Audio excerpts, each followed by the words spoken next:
Hey there YouTube world, it's Matt Schwartz, the Welding Geek here, and on this episode of the Welding Geek, I'm making my skirt for my samurai armor. So, if you want to see how I went about making these, stay tuned to the video.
Alright, now that we got the metal work done, it's time to put these plates together with our cords, and it's going to end up looking like something like this.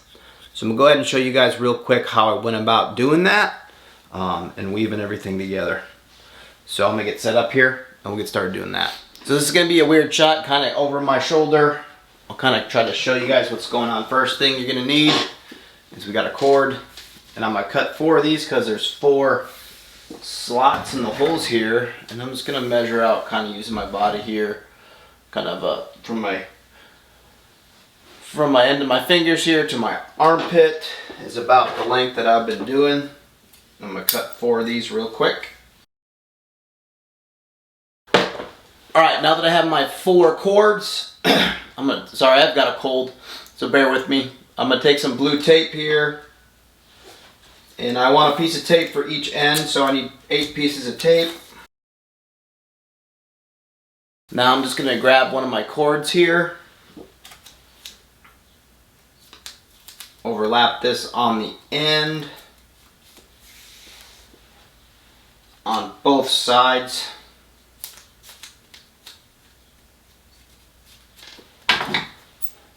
Then I'm gonna take my scissors, snip off just the edges, and then cut this to a point.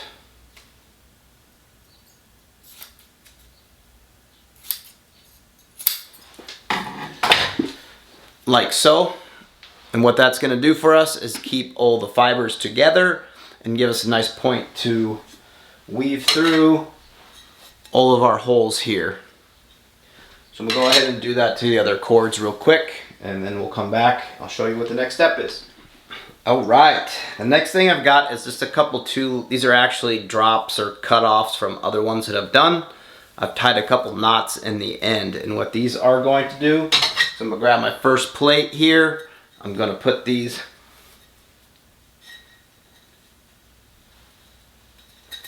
through a couple of these holes here. Like so.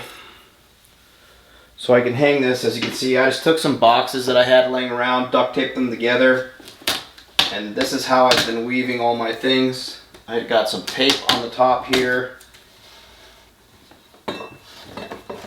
and I'm just going to tape this down so I can actually have a place. I'll show you here in a second. I'm just going to get this done. So now that's hanging there. I don't have to hold on to it. I just duct tape this, put a little, and now it's gonna hang there. And so I can get my cordage woven through, and it'll make it easy to go through and weave on each of these pieces. So what I'm gonna do now is get all 4 of my laces, sorry, I'm going brain dead here, woven into these first 2 holes. Simple part. I like to kind of bend the end of these. It makes it a little easier to go through just by bending the tape. And then just going to go through the back side to the front here.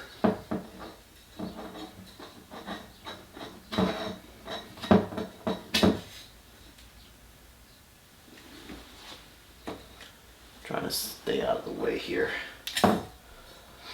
And now that that's through there,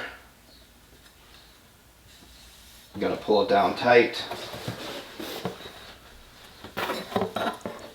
This pulled through, even laces. I'm going to do that with the rest of them, and that's the first step for the lacing process. I'm going to change my camera angle here so I can stop bringing this up and you guys can get a better view of what's going on. So I'm going to go ahead and get my other 3 in.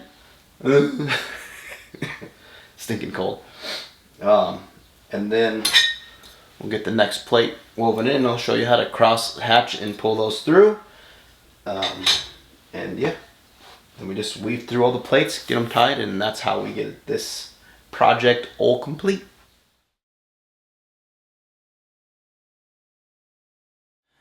All right, next up, we got our next plate, a series of 6 holes. We're gonna come in through the back on this one. Actually, we'll probably pull it through, all through the back, and then we cross one over to one side, cross the other over to the other, and then pull them back out through and down. So hopefully this will make sense as you watch me go through it. I'm just gonna pull all of these And just a tip, when you roll these, make sure it's rolled down, like how you bend this. And it doesn't necessarily have to be, because when you pull these through, you kind of want them facing the same direction, because when you pull them through, I'll just show you for example here, the other way,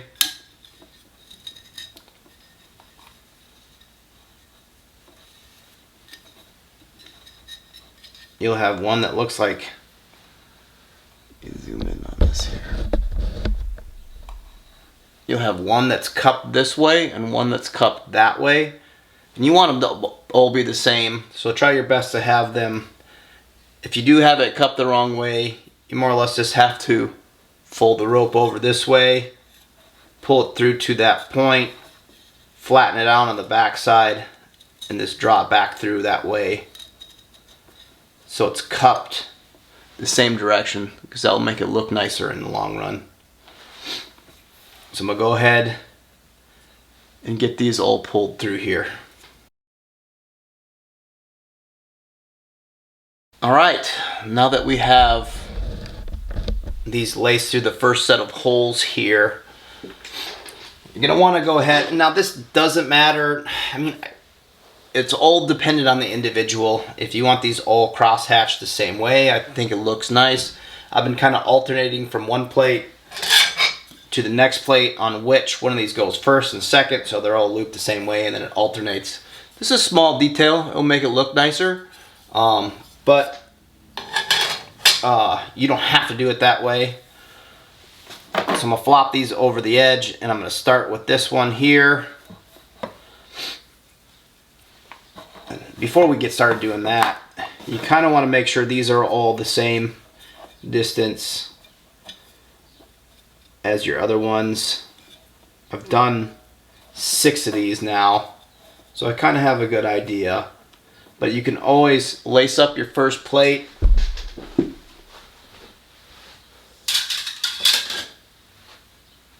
and then as you're going through your next ones, you can kind of hold these up to make sure that they're kind of laced similar, because you don't want them some longer and others shorter. But I kind of have a good visual of how much I want there, so that's what I'm going to go with. Just eyeball it. Friction should hold these pretty decently, but you need to be a little careful because it will pull. So I'm going to flop these over like I said.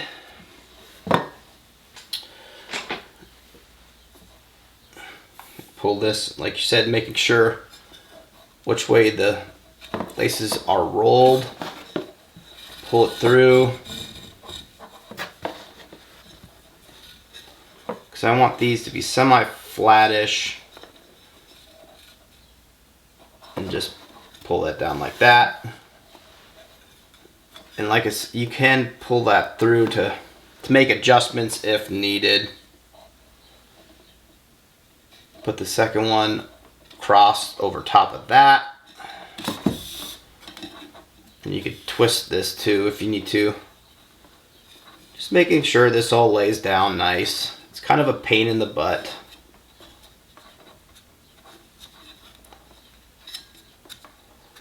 And bam.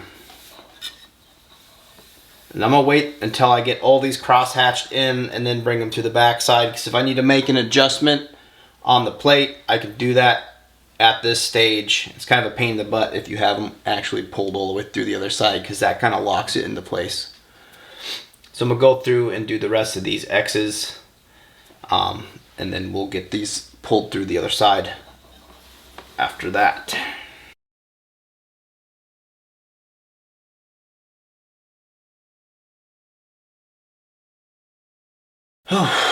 All right, let's get a close-up of that.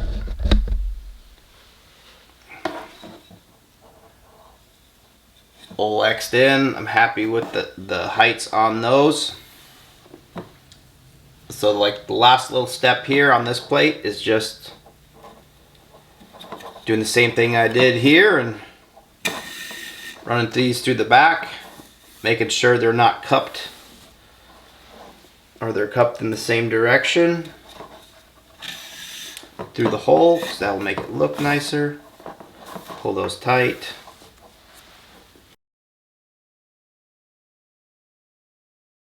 And all right.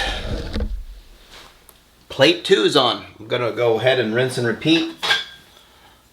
On this one, doing the same exact thing. So I'm just gonna go ahead and do that off camera, and I'll show you how to do it, the kind of finish up of this last plate here. All right, I got my next 2 plates woven on. I just wanted to show you this last little step because it is important. We're just gonna tie a knot on the back side. You're gonna tie a double knot. But when you go and tie this, you wanna make sure you don't go too tight because you'll just end up drawing this up like so.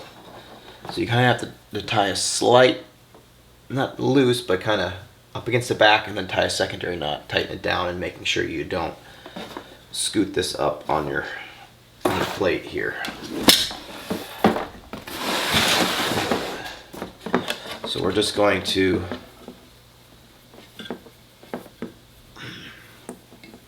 tie a simple knot like so. Kind of lift this up here. Tie it to where it kind of just hits this back, but you're not going to cinch it down tight. Put another one in there, and then take this one and then tighten that one up tight. And that's just so you don't scoot that plate all the way up. And then we'll clip off the most of the excess here. And just like that, got our little things done. All right, that's a skirt video. Hope you guys enjoyed that one. There was 7 sections of these, so each one had 4, 7 times 28 different plates to bead and to beat up and to hammer into. It was a lot of work. A lot more work than what you guys probably saw, but you know, it's a lot of rinse and repeat. But I hope you enjoyed it. I'm enjoying the build, man. I can't wait to get this wearable. I'm really excited about the progress that I've made so far. And I'm hoping you're enjoying the series. What we got coming up next, I'm going to start working on my hand armor, the forearm armor, the whole sleeve, the cote sleeve. I'm not sure. That might be a couple different parts. I might just do the hand and then maybe the forearm, and then we've got some chainmail action going on here that I'm working on. So that'll be coming up next, kind of the sleeves. I don't know how many video parts that will be, but I'll make that decision when I get it fabricated. I got all the drawings done, and now next week I'm going to be working on actually getting it made. So I'm excited about that. I also got the drawings done for the chest armor, the whole chest thing. So I'll be working on that here in the next few weeks too. So I'm hoping to really be able to get moving here, get some more videos out, more content up, because my YouTube channel has taken a massive hit on views, and that's understandable. I haven't been posting, and if you're not posting, they penalize you with not sharing your videos out. So I'd appreciate it if you guys are watching this, if you could comment on the video and like it. If you like metal armor, builds, that kind of stuff, that's what my channel is all about. So if you like that stuff, subscribe. You get the algorithm working for me again. Life has just been happening. I haven't been able to get a lot of work done on the YouTube channel, but hopefully here in the near future that'll be changing. Also, if you guys are interested in welding, metal craft, that kind of stuff, I am going to start being a host over at weld.com. My first video should be coming out here pretty soon, I believe. And that's just an introduction to the Welding Geek over at weld.com. Still a pretty cool video. You can see me do some cool welding, and then we got some cool builds coming up here over at the weld.com channel for YouTube. They're also on Instagram. They're also on Facebook. They also have a new app that just launched. If you want to get your little foot in the door in the welding world, go download the weld.com app on your iPhone or your Google or whatever you got. It's a cool app, and it's, like I said, it's a cool way to get kind of your foot in the door in the welding world. So you can be looking out for that kind of stuff coming out here. I will be doing the helmet build over there as well, and that's going to be a series. We're going to really slow down, break apart that helmet build. I'm going to actually show you guys how I do my drawing. I'm going to show all the tools, and we're gonna break it down and make it into a series. So I'm excited about that. So the last part of this build will actually be over at weld.com, a little crossover, which is gonna be awesome. And that I'm hoping that, I haven't got it drawn yet, but I'm hoping that the helmet's gonna be as awesome as the rest of the stuff has been coming out. I can't wait to wear this armor for the first time. Man, I think it's gonna be really, really cool. So yeah, thanks for watching my videos here. Like I said, we'll have more coming up in the near future. And yeah, oh, almost forgot, I got a Patreon page. If you want the access to the templates of this build as I'm going through it, they'll be over there at the Patreon page at the $5 tier. If you want to support me, there's a $10 tier. And that just gives me a little extra income to be able to do my builds, because they're expensive. Metal's gone crazy. And yeah, it just keeps me moving forward on this awesome build if you like my channel. So that's a great way you can support me and keep me rolling forward. And all those Patreon people out there, I really have appreciate your support, not only financially, but I've got a guy over in Japan, Dustin, shout out to you. Thanks for all your help. He's actually at a samurai class, and he's been giving me a lot of tips and a lot of information on this build. So I mean, I'm super stoked about that. And yeah, and you guys, the community over there at Patreon has been great. Like I said, it's really helped me to actually be able to do what I want to do. So if you want me to do more, head on over there. It really, really helps out a lot. So yeah, I think that's it. My name's Matt Schwartz. I'm the Welding Geek. And thanks for watching, guys.